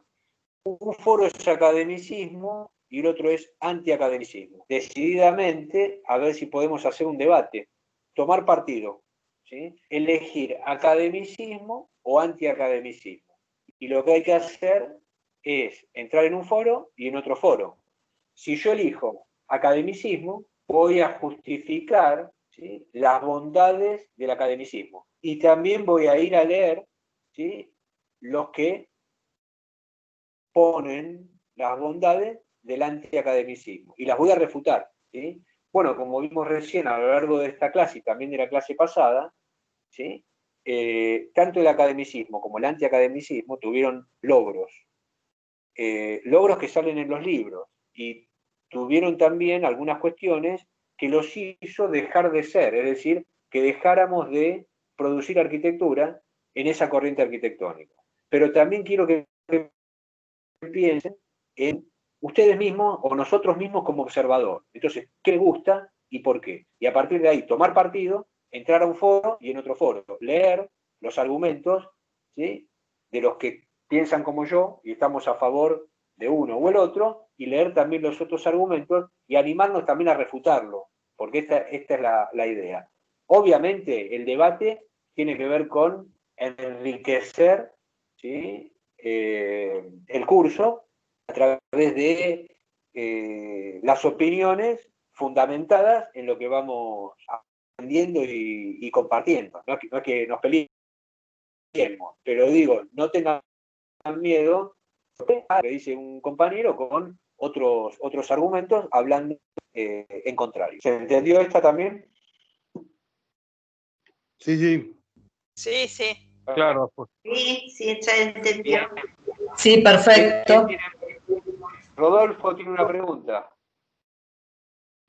Sí, hola. Está levantando la mano. Hola, ¿me escuchás?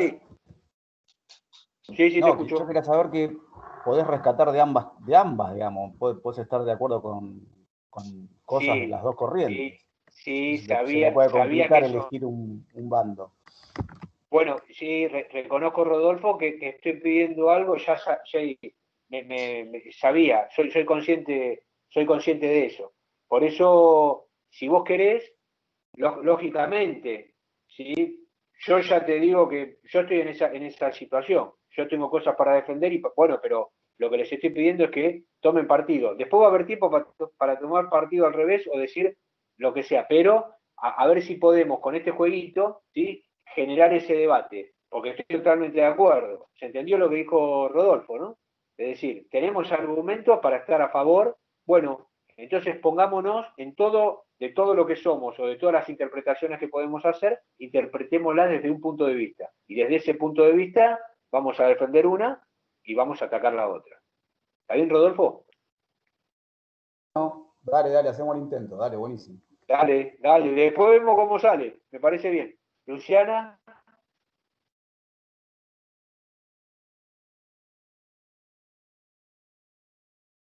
No, perdón, había levantado la mano antes y después no la había bajado. Perdón. Bien, no es nada. Graciela.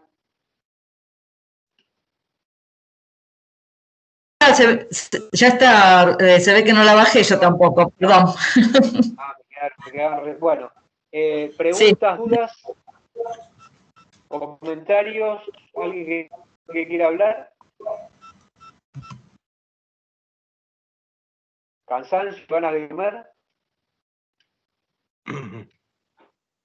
No, todo bien. Bien. Va a haber un material también que corresponde, lo que recién preguntaba, creo, Rodolfo hace un rato, con respecto a este antiacademicismo que me parece interesante compartir. Lo leen y cualquier cosa me consultan. Nos vemos en el foro. Vayan preparando con tiempo esta fotito de arquitectura interesante cerca de casa, así lo podríamos llamar. Y bueno, vamos a debatir academicismo y antiacademicismo a partir de ahora y toda la semana, cuando quieran. Muchas gracias a ustedes y nos seguimos viendo. Chao, buen fin de semana. Gracias. Gracias, Roberto. Buen fin de semana. Chao, chao. Chao. Buen fin de. Chao. Buenas noches. Gracias a ustedes.